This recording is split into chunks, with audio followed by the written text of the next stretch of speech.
Baghdad શહેરમાં શેખ અબ્દુલ્લાનો પરિવાર રહેતો હતો.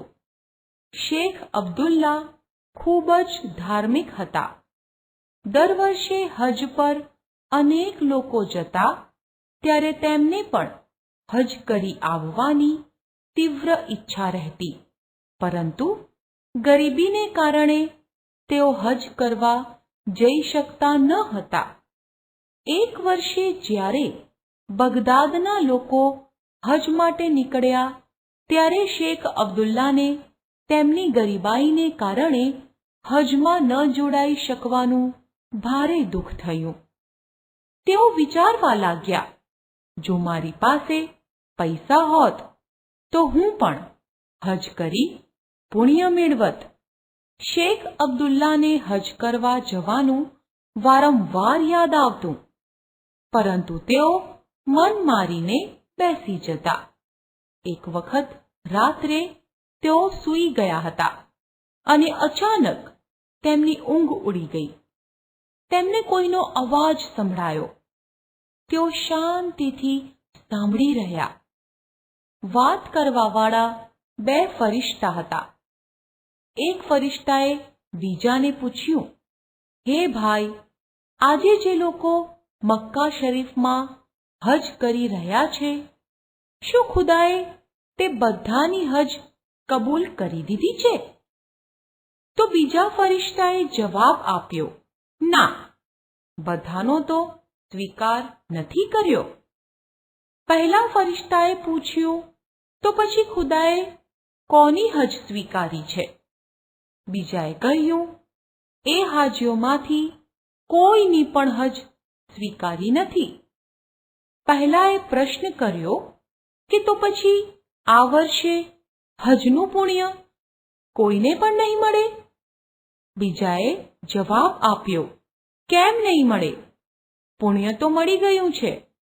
પહેલાએ આશ્ચર્ય સાથે પૂછ્યું, પણ કોને?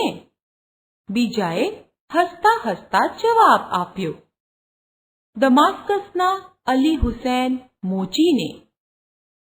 શેખ અબ્દુલ્લા બે ફરિશ્તા વચ્ચેની વાતચીત સાંભળી રહ્યા હતા. વાત પૂરી થતાની સાથે જ બે ફરિશ્તા અદૃશ્ય થઈ ગયા. શેખ અબ્દુલ્લા મૂંઝવણમાં પડી ગયા. તેમને એ સમજાતું ન હતું કે હજ કર્યા સિવાય હજનું પુણ્ય કેવી રીતે મળી શકે. બીજા દિવસે તેઓ દમાસ્કસ જવા રવાના થયા. પૂછતા પૂછતા તેઓ અલી હુસૈનના ઘરે આવ્યા. અલી હુસૈને તેમને આવવાનું કારણ પૂછ્યું. શેખ અબ્દુલ્લાએ રાત્રે સાંભળેલી સઘળી વાત તેમને કહી સંભળાવી. એમની વાત સાંભળીને અલી તો બેભાન જેવા થઈ ગયા. ભાનમાં આવતા તેમણે પોતાની વાત આ રીતે કહી, ભાઈ, હું એક ગરીબ માણસ છું. કેટલાય વર્ષોથી વિચારતો હતો કે હજ કરી આવું. થોડું થોડું કરીને હજ માટે મેં રૂપિયા ભેગા કર્યા હતા. આ વર્ષે હું હજ કરવા જાત, પણ હજ જવાનું નક્કી કર્યું તેના 2 દિવસ પહેલા જ મેં મારા પડોશીના બાળકોને રોકકડ કરતા જોયા.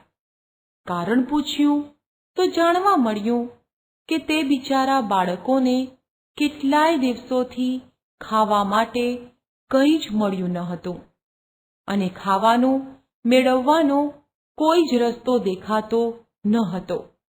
તેમના પિતાજી મૃત્યુ પામ્યા હતા અને માં ખૂબ જ બીમાર હતી.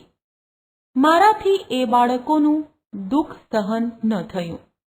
મેં મારા ઘરેથી રોટલીઓ મોકલી અને પછી જે પૈસા હજ માટે ભેગા કર્યા હતા તે બધા જ તેમને આપી દીધા.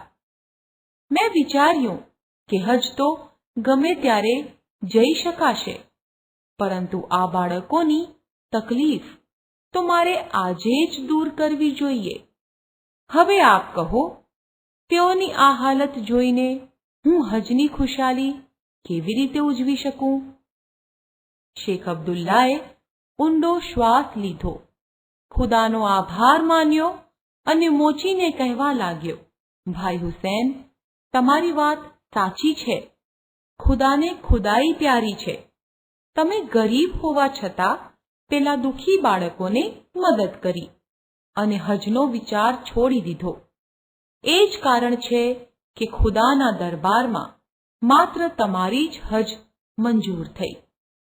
અલી હુસેન આંખમાં ઝળઝળિયા સાથે આકાશ તરફ જોતા રહ્યા અને મનોમન ખુદાનો આભાર માનતા રહ્યા. શેખ અબ્દુલ્લા ઉઠ્યા. તેમણે અલી હુસેનનો હાથ પકડી ચૂમ્યો અને ત્યારે એમને પણ એવો અનુભવ થયો કે જાણે એમને પણ હજનું પુણ્ય મળી